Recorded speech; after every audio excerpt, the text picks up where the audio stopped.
Premier League managers are forever battling their responsibility to both win and win with style, with supporters of several of English football's leading clubs demanding to be entertained as well as satisfied with results.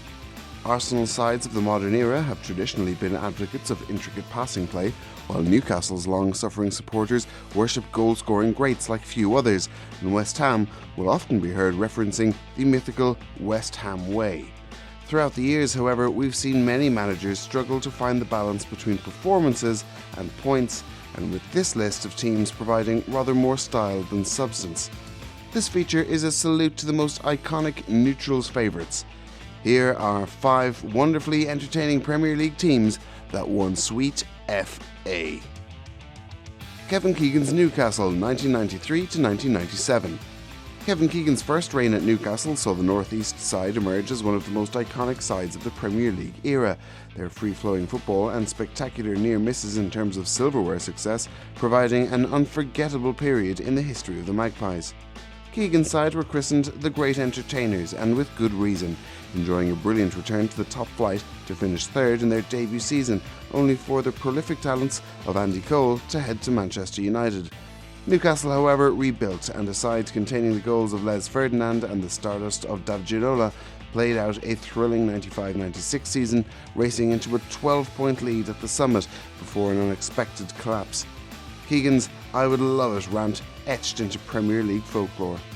The Magpies were brilliantly gung-ho in an uber-attacking 4-4-2 system, their attacking prowess and defensive naivety ultimately costing them the title, but providing Premier League neutrals with an abundance of memories, including that thrilling 4-3 defeat at Liverpool. If Newcastle's shirtless supporters in the Gallowgate wanted more, they got it with the world record capture of Geordie goal-getter Alan Shearer the following summer. Shearer became the club's all-time record goal-scorer, but a runners-up finish the following season was as close Keegan's side ever got to a Premier League title. O'Leary's youthful Leeds, 98 to 2002. Leeds are finally back in the big time after a long absence from Premier League football, the club's modern heyday seeming an awfully long time ago, with the small matter of a financial implosion leading to a dramatic demise. Pre-bubble bursting, however, and Leeds were a brilliantly entertaining and competitive side. The appointment of David O'Leary at Elland Road leading to the promotion of several exciting youngsters who would form part of a successful, if trophyless, era. The likes of Harry Kewell, Alan Smith and Jonathan Woodgate starred for the Whites at the turn of the millennium, before the additions of Mark Viduka and a young Rio Ferdinand saw Leeds compete with the best, both at home and in Europe. Leeds' youthful exuberance helped contribute towards 3 consecutive top 4 finishes and a memorable venture to the semi-finals of the Champions League, but after missing out on qualification to the same competition in 2001 and 2, suffered a catastrophic collapse.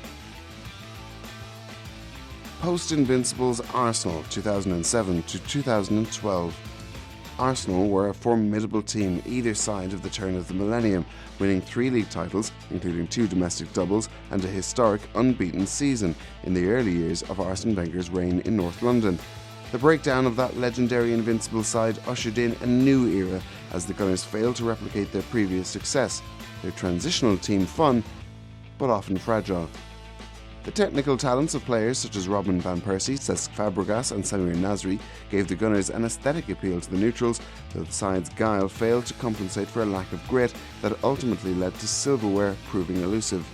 Unstoppable on their best days and unrecognisable on their worst, the Gunners would famously go on a long and painful trophy drought between 2005 and 2014. Ironically, the side that won the FA Cup in 2014 was arguably a much less complete and entertaining outfit than several Gunner sides that ended up trophyless. Harry Redknapp's Spurs, 2009 to 2012.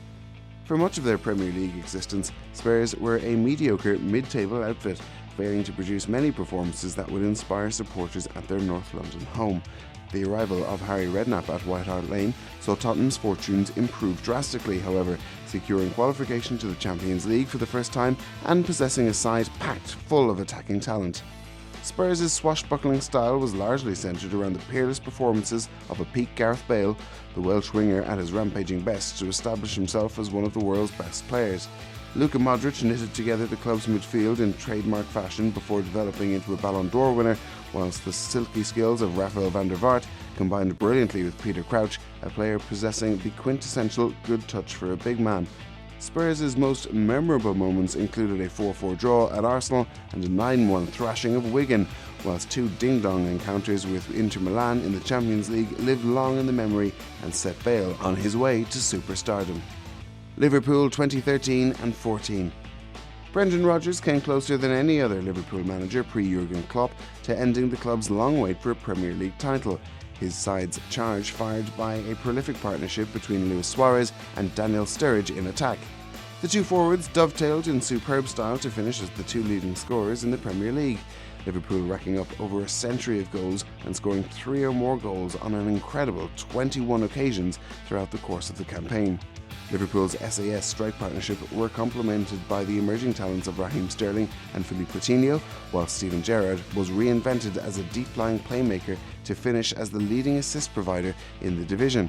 Rodgers' side, for all their attacking intent, were suspect defensively, and their shortcomings at the back proved costly as they missed out on the title by just 2 points. Their blowing of a 3-goal lead at Crystal Palace, a microcosm of a formidable but flawed side.